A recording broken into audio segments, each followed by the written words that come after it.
우리는 그리스도 안에서 그의 은혜의 풍성함을 따라 그의 피로 말미암아 속량 곧 죄 사함을 받았느니라.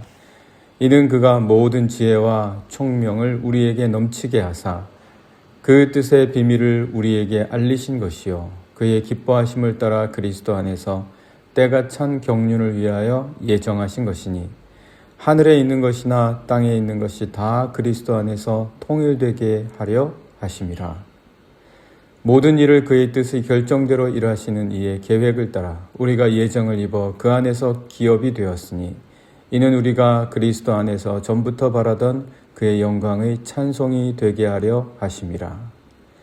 그 안에서 너희도 진리의 말씀 곧 너희의 구원의 복음을 듣고 그 안에서 또한 믿어 약속의 성령으로 인치심을 받았으니 이는 우리 기업의 보증이 되사 그 얻으신 것을 속량하시고 그의 영광을 찬송하게 하려 하심이라. 아멘. 오늘은 에베소서 말씀으로 함께 은혜를 나누고자 하는데요. 에베소는 굉장히 중요한 도시였습니다. 당시 로마의 속주에 있었지만 물류라든지 에베소가 항구 도시 아닙니까? 바닷가에 접해 있는 곳입니다. 그래서 물류라든지 문화라든지 아니면 정치 경제적으로 굉장히 중요한 도시였습니다. 그래서 우리가 에베소에 가보면 요즘도 예전에는 그 건물을 굉장히 큰 건물 하나가 에베소 중심에 딱 있는데 그걸 두란노 서원이다라고 잘못한 적도 있었습니다. 셀수스 도서관이라고 하죠. 로마의 총독이었기도 한 자신의 아버지를 기리면서 그 셀수스를 기리는 거죠. 그래서 그곳에 큰 도서관을 세울 정도로 학문적으로도 굉장히 중요한 도시이기도 했습니다. 여러분도 가시게 되면 금세 그 건물을 놓치고 갈 수가 없을 정도로 굉장히 중요한 건물이기도 합니다. 그 건물이 사실은 사도 바울이 에베소에서 사역했을 때보다 5, 60년 뒤에 지어진 건물이기는 하지만 그 당시에 그렇게 큰 도서관 건물이 대략 한 12,000 정도의 두루마리를 소장할 정도로 아주 중요한 곳이었으니까 사도 바울 시절이나 아니면 그 이전의 시대에서도 이미 굉장히 중요한 위치를 차지하고 있었던 곳이다. 그러니까 에베소 사람들이 어떠했겠습니까? 웬만한 거는 자신들이 가진 학문과 또 과학과 문명으로 다 해결을 하려고 하는 거죠.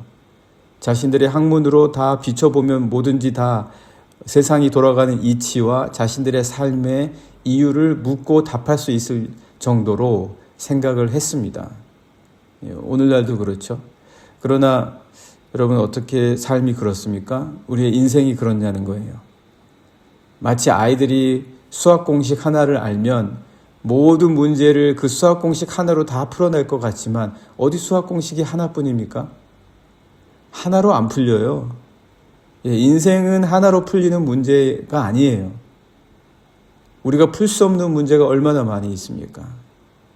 인생은 우리가 단지 공식 하나 알았다고 해서 풀어지는 것도 아니고 우리가 단지 인생의 깨달음 하나 알게 되었다고 그 깨달음 하나로 풀 수 있는 게 인생이 아니다. 그래서 우리는 대부분 다 해결하지 못한 채로 살아가는 경우가 허다합니다. 그래서 에베소에 있는 그런 성도들에게 사도 바울이 말해주는 거예요. 사도 바울은 그들에게 너희들이 과연 인생과 삶을 해결할 수 있는 풍성함을 어디에서 얻을 것이냐. 너희들이 자랑하고 있는 너희들의 학문에서 너희들의 인생의 문제가 다 풀어지더냐. 도대체 그 풍성함이라는 게 우리의 모든 문제에 대한 답을 채워줄 수 있는 게 어디에서 비롯되더냐. 그거를 오늘 이 에베소서의 말씀에서 가르쳐주고 있습니다.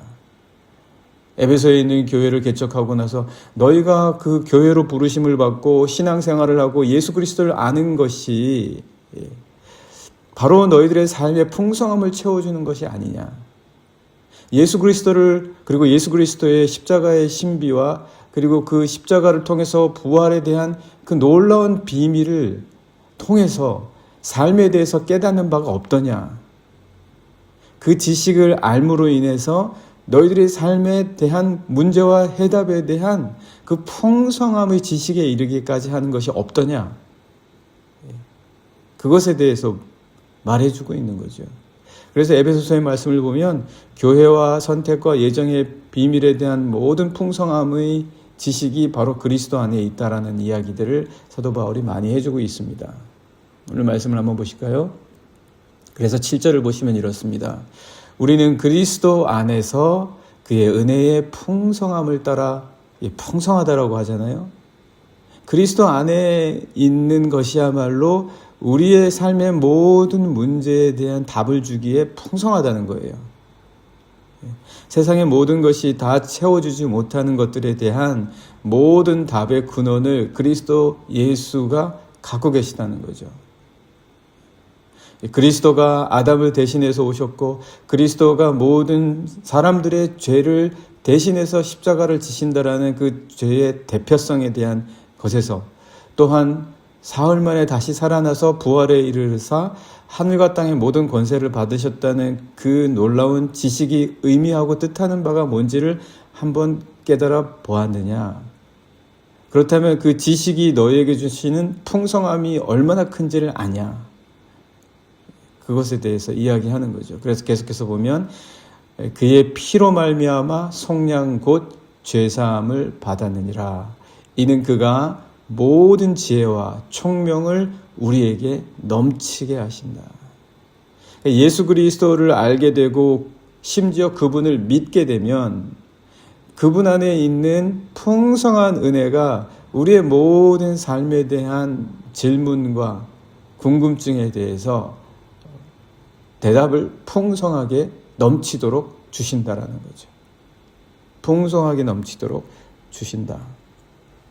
아무리 우리가 세상에서 알려고 했던 것에 대한 마치 공식 하나로 다 풀고 싶었지만 풀 수 없는 문제들에 대한 모든 대답을 예수 그리스도께서 그분 안에서 우리에게 주신다라고 사도 바울이 에베소의 성도들에게 말하고 있습니다. 에베소의 성도들이 학문으로 다 풀려고 했겠죠. 세상 안에서 모든 질문에 대한 답을 다 얻으려고 했던 것이죠.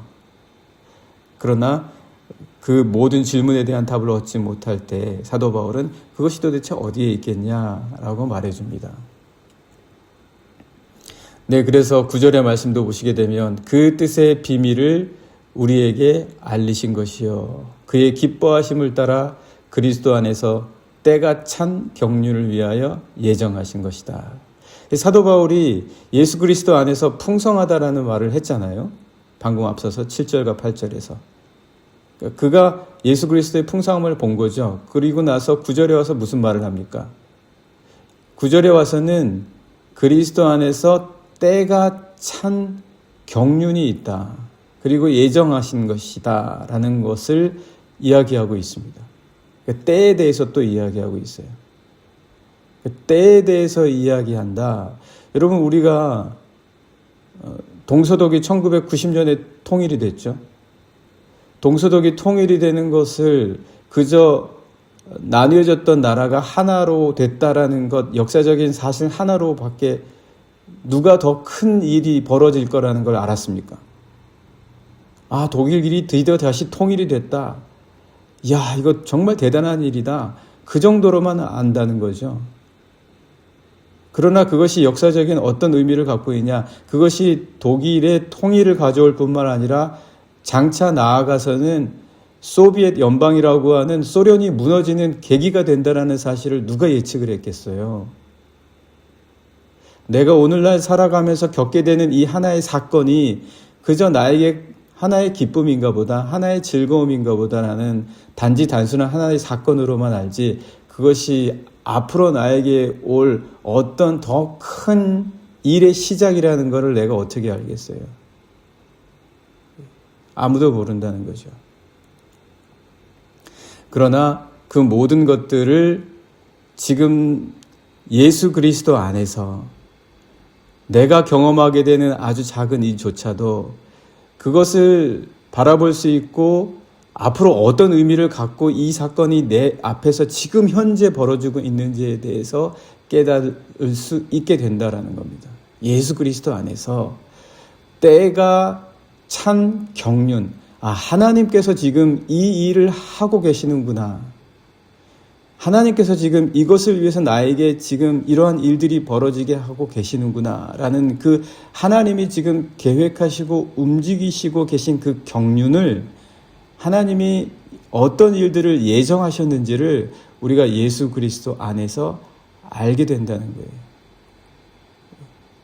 그러니까 우리가 그저 세상의 지식으로는 알 수 없는 것들을 예수 그리스도 안에서 다 이해하고 풀어낼 수 있게 된다.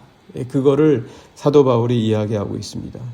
에베소의 성도들은 사실 에베소가 어떤 의미가 있는지를 단지 물질적으로 풍요하고 학문적으로만 높은 도시다라는 정도로 알았겠죠. 지금은 더 이상 에베소가 중요하지 않아요. 에베소에 유적지만 남아있고 살지를 않습니다. 그런 에베소가 어떤 의미를 갖게 될지 누가 알았겠습니까? 바로 그러한 것에 대해서 사도 바울은 에베소의 의미가 무엇인지, 지금 에베소는 사도 바울이 남긴 유적이 없으면 아무것도 아니에요. 사람이 갈 이유도 없는 지역이 돼버렸어요. 그런데 단지 에베소가 의미가 있다면 에베소에 첫 발을 내딘 사도 바울과 그로 인한 깊은 의미와 그리고 에베소에 남겨진 그 이후의 역사적인 중요성이 에베소가 에베소 되게 했다. 그거를 과연 누가 알았겠습니까?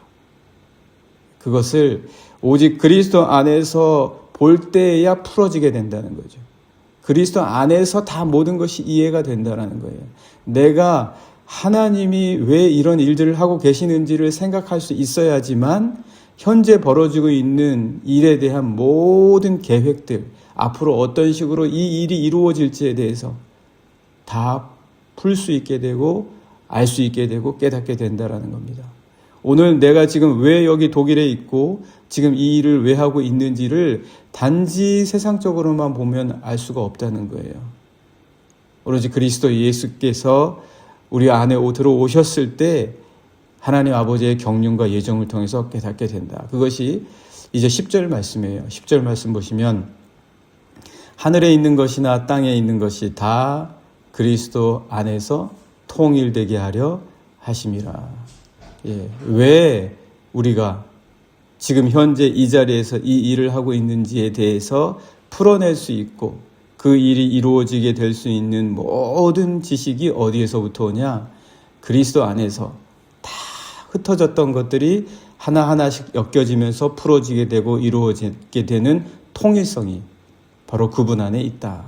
사도 바울이 그렇게 이야기해 주고 있습니다. 결국 11절에서도 이렇게 이야기합니다.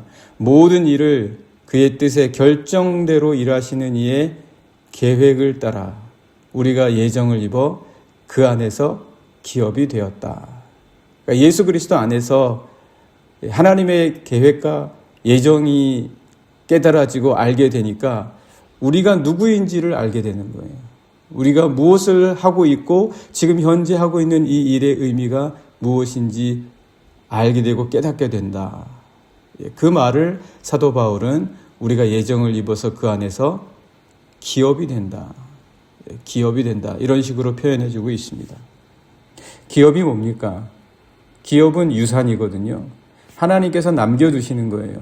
하나님께서 나를 왜 남겨두시고 이 세상에서 어떤 의미로 살아가게 하시는지에 대한 모든 것이 풀어지고 이루어지는 것이 바로 예수 그리스도 안에서다. 사도 바울이 에베소의 성도들에게 그렇게 이야기해주고 있습니다. 에베소의 성도들이 그리스도 안에서 자신들이 택함받은 그 모든 것의 의미를 알기를 원하는 거죠. 왜 내가 그리스도 안에서 택함을 받아서 교회 공동체, 에베소 교회라고 하는 곳에 속하게 됐는지, 그 에베소 교회 안에서 속하게 된 것이 무슨 의미가 있고 그들이 현재 당하고 있는 일에 대한 모든 일에 대한 것들을 풀어주는 의미가 있다라는 것을 사도 바울은 에베소의 성도들에게 알려주고 있습니다. 그래서 그것을 과연 그들이 알고 있는지 깨닫게 되고 있는 것인지, 그것이 자신들의 삶에서 과연 맞는 것인지 틀린 것인지, 이것이 하나님이 주시는 예정과 경륜인지 무슨 수로 알 수 있겠냐? 그에 대한 설명을 12절부터 해주고 있습니다. 12절의 말씀 보시면, 이는 우리가 그리스도 안에서 전부터 바라던 그의 영광에 찬송이 되게 하려 하심이라. 13절 14절 말씀 계속 보시면, 그 안에서 너희도 진리의 말씀 곧 너희의 구원의 복음을 듣고 그 안에서 또한 믿어 약속의 성령으로 인치심을 받았느니라. 성령으로 알게 된다라는 거예요. 성령으로 알게 된다. 계속해서 14절 말씀 보시면, 이는 우리 기업의 보증이 되사 그 얻으신 것을 속량하시고 그의 영광을 찬송하게 하려 하심이라. 우리가 기업이 된 것, 그러니까 그분이 운영하시고 그분이 우리를 예정하셔서 그분의 뜻대로 우리를 이 세상 속에서 이끌어 가시고 인도해 가신다는 것을 알게 하시는 것이 바로 성령이시다. 성령이 그 모든 것의 보증이시다. 이렇게 말씀해 주고 있습니다. 그리스도 안에 있는 자들에게는 내가 하나님의 기업이 되어가고 있구나. 하나님이 나를 예정하시고 나를 인도해 주시고 있구나. 그것을 성령으로 말미암아 알 수 있다. 성령이 그 모든 것에 보증이 되어 주신다. 이렇게 말씀해 주고 있습니다. 네, 오늘 우리 하루 이 말씀 갖고 같이 함께 기도하며 시작하기를 원합니다. 하나님, 내가 이 세상을 살아가면서 모든 것을 그리스도를 통해서 바라볼 수 있는 그러한 믿음의 깊이를 가질 수 있는 자가 되게 해 주십시오. 그래서 내가 하나님의 기업이 되게 해 주십시오. 하나님께서 운영하시고 하나님께서 계획하시고 하나님이 결정하시고 하나님께서 경륜을 갖고 이끌어 가시는 자가, 그 하나님의 모든 계획이 내 삶 속에 있는 자가 되게 해 주십시오. 오늘 하루 주님의 예정과 경륜 안에서 살아가는 자가 되게 해 주십시오. 같이 기도하시겠습니다.